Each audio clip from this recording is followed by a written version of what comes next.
Susan Gardner here from Municipal World. We're at the 2019 conference for the Municipal Innovators community in the District of Muskoka.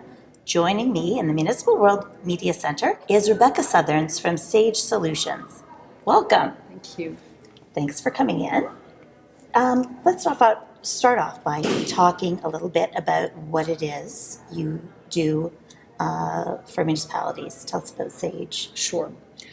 Sage Solutions is a consulting firm that I started about 23 years ago. We're based in Guelph, Ontario, but we do our work throughout Ontario mostly, but also nationally and internationally.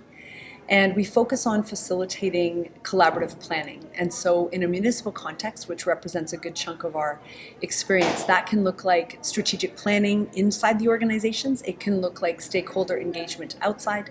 And because I bring a background both in sustainable communities and as a certified facilitator, lots of it has to do with facilitating public meetings. That might feed into master planning or various kinds of bylaw reviews or stakeholder engagement processes, community planning of various kinds. So really it's about engaging people and getting their input into planning processes and helping groups make decisions together. Okay, so in the context of all of that, I mean, we're at the Innovators conference here. What does innovation mean to you? I think we can confuse innovation with a lot of other things. At one end of the spectrum, I think we can confuse it with sort of incremental process improvement. Anything other than status quo becomes innovative. And I think the other end of the continuum is maybe confusing innovation with creativity or invention when we're actually creating something that wasn't there before. I think about an innovation inhabiting the middle space between those things, of making something noticeably better, perhaps using unusual means of doing that. We know that creative people, sort of innovative people, are the ones that can make surprising connections between seemingly unlike things. And so for me, that's the edge of innovation that I want to help my clients explore, is whether they want to make those interesting connections. So something that you're talking with delegates here at the conference about is facilitating, fostering a culture of innovation in an environment that is risk-averse in many ways. So let's talk about that. It's maybe a little cheeky on my part, but I think that municipal innovation could be seen by some as an oxymoron. You know, it's not, municipalities are not known for their sort of cutting-edge innovative stance. I think if most people were asked to name an innovative organization, they wouldn't always jump to local government. And so I love the possibility of creating conditions where innovation can happen in spaces where you wouldn't expect it. So I think that's one piece. But I think also acknowledging what makes it hard in this particular context is different than what makes innovation hard, perhaps in a more traditional private sector tech environment, for example. Because I think we think that municipalities aren't in a competitive environment the way private sector firms are, and yet we really are. You're competing with people for investment, you're competing for residents even to move to your area, you're competing for talent inside your corporation. And so there are reasons why being innovative is important for municipalities, and yet it's a really hard context in which to innovate. There are some constraints absolutely, there that need to be there. I think there are funding constraints, I think there are mindset constraints, cultural constraints that make it hard. I think I've heard clients use their accountability to taxpayers almost as an excuse not to innovate. And yet many people that I know, all of whom presumably pay their taxes, would admire an organization that sets out innovation as a goal. And yet I think another challenge is that innovation is it's becoming a little bit like, respect or integrity. It's one of those values almost that you can't speak out against. Nobody's going to say, oh, I'm, anti-innovation. And yet I'm not convinced that innovation is, in fact, or even should be, the highest value for any given municipality. There are other values that they would hold more highly and maybe should. And so figuring out not only how to be innovative, but to what extent you even want to be, and therefore to what extent you're willing to invest in that value becoming true in your organization, I think is an open question. And I think we need to create spaces where municipal leaders can actually talk about that decision-making process to say, how innovative do I actually want to invest in being, and what's that going to take? And do I have the resources, but also the will to hold that as a high value here? So there's obviously accountability is kind of a paramount value. It's fair to say for public sector organization dealing with taxpayer dollars and so on. So it's finding ways perhaps then to use innovation as a tool to accomplish some goals without putting that other value at risk. Right. Or maybe innovation is the way to accomplish that value. So let's use accountability. If accountability is a highly held value, how can you innovate in order to be more accountable? Or how can you be accountable for innovation? You know, if your taxpayers to whom you're accountable are asking you to be innovative and they hold up their municipality as an innovative space, your accountability is to be innovative.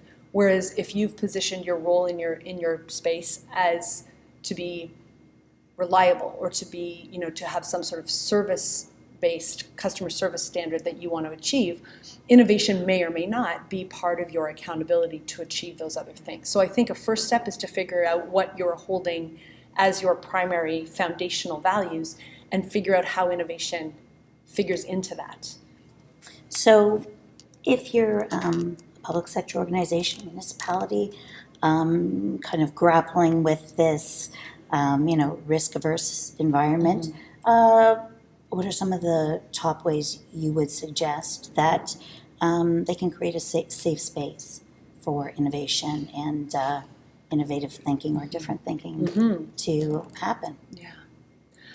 I think, first of all, just declaring something a safe space doesn't make it safe. And I think that's one of the risks right now in this space is, that we're getting better at knowing the importance of psychological safety, organizational safety, but we aren't as good at actually creating it. And so sometimes we just say, oh, it's a safe space. It isn't at all. We have to be very cognizant of those accountability dynamics, power dynamics, risks that people are facing, and not just assume that by saying it, we make it so. I think that we can embed innovation or the possibility of it right into systems that already exist. So what policies, what communication channels, what reward systems do we already have, and are they inhibiting or accelerating innovation? So an example would be if we value and reward predictability all the time, it's very hard to innovate, because innovation by definition requires experimentation. And if we don't have any space to experiment and fail, it'd fail, right? And to my mind, failure of an experiment is just a learning opportunity. But if we don't create opportunities where that learning can happen and can be framed as a learning, but somehow you are facing sanctions of some kind, formally or informally, for something, quote, not working, I think we need to really reframe what a win looks like. Because in an innovative space, a win looks like learning. A win doesn't look like predicting accurately. And so if we feel like we need accurate prediction, and there's reasons in municipal context why we feel like we do. There's a lot of media attention. Councils are perceived to be, if not truly, held to a very high standard for being able to predict accurately what they will do. It's not an environment that lends itself to that. And also, even just from a human resources side and human capital, people don't tend to find municipal jobs because they are looking for the most creative, innovative, outside-the-box place to work. Often municipalities, almost by definition, if not just by stereotype, are known sort of, or seen to attract the people that want a more stable work environment, predictable hours, good benefits, Monday to Friday, that kind of stuff. And that's not a bad thing in and of itself, but it can be held in tension with, it's not Google. And the work environment, the whole culture, the leadership style, what's been rewarded, what's gotten your leaders to their leadership positions has not necessarily been consistent with innovative behavior, which is what you're asking for now. So it's like Marshall Goldsmith's book that's called What Got You Here Won't Get You There. And I think there's a bit of that inside municipalities right now. Okay. So do you have a story to share about an organization you've worked with? You don't have to say what organization, but do you have a story to share about an organization you've worked with that has kind of taken some steps and made some significant strides transitioning to embrace a little bit more of the risk that is inherent in innovation? Yeah. And I think it can happen in big and small ways, but one of my clients set aside money and got approved by council to set aside money for something called, at the time, an innovation fund. And that was really dramatic because we didn't actually know what it would be for, but we knew we needed some resources set aside so that something could evolve. And I think that was a great practical example of a willingness of senior staff and council to be willing to make some space for trying some stuff. And that money eventually did get used for something called the Elevator project, of something that would accelerate new ideas in the community. But we didn't know the shape of that project, the name of it, that there would even be a project, which initiatives would get funded. We didn't know. But we knew in creating this community investment strategy, we needed to build in some flex. And if we needed to predict right from the beginning how everything would go, there would be no space to innovate. And some of the things that innovation fund got used for no longer exist. They didn't work, or they've died a natural death of some kind in the few years since then. But this is an organization, a municipality that puts innovation as a stated goal, and they do things to be innovative. Whereas others of my clients, they don't. They would never say, I don't want to be innovative, but they would absolutely put things like predictability and reliability higher on their value food chain, if I can put it that way. And then, therefore, what they do, if they're in alignment with those values, which they should be and want to be, won't necessarily be highly innovative, but it will be highly reliable, highly predictable. You can count on them. Whereas in this other more innovative municipality, they don't not want to be those things, but they're not going after them in the same way or they're not devoting all of their resources that way. They're freeing up some resources to try stuff. And that shows up in all kinds of other ways with that same municipality in terms of how they engage their public, how they communicate with them. Just the media that they use to get their message out. I see it in lots of different places, and there's a certain pride in that community that we live in an innovative place.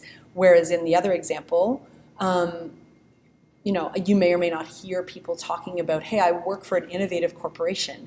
They might describe adjectives that are different than that they're equally proud of. So I don't want to privilege innovation necessarily, but I think you set what you value and you act accordingly. And so that one story was putting aside actual dollars to say we need a bit of room in the system to try stuff. And until we set that aside, everything will be so tightly allocated that we can't experiment. So in either case, it's kind of the organization going through the process, identifying what it is they value, and then living out those values. And in either scenario, innovation can have a role, whether prominent or a little below the surface, but it can have an important role. Absolutely, because even where it's not the stated goal, if you are going to provide amazing customer service, or you're going to provide highly reliable public utilities or something, you need to innovate in order to do that. Because if you stay the same, you will fall behind. And so innovation has to be there in both cases, as you said, but it might be a bit more understated in one than the other, or embedded in stuff that the public doesn't necessarily see or appreciate, but it still has to be there, maybe in more incremental ways, just to stay at the current level even, and not to lose ground. But you also need to understand what you're going for. What does holding your ground or improving actually look like, and could there be innovative ways to get those wins that you're looking for? But I think for me, it comes down to figuring out ahead of time what that win is for you and finding innovative ways to get there. And also another strategy I think would be to find like-minded people in your corporation that will join you on that journey, because you never do it alone. And sometimes you feel like you are isolated in your culture if you are swimming upstream there. So I think finding those change makers internally and also becoming a person of influence, regardless of your place on the org chart, but having some influence so that your ideas or your energy toward innovation is actually contagious to someone.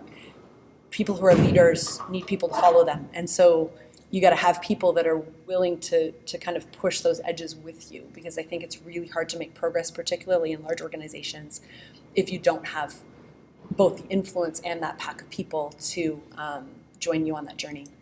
Find your people and go to innovation together. Yeah, I think that, it's very hard to do it by yourself. That's fantastic. Thank you so much for joining us. You're welcome. My pleasure. I'm Susan Gardner for Municipal World. We share your stories.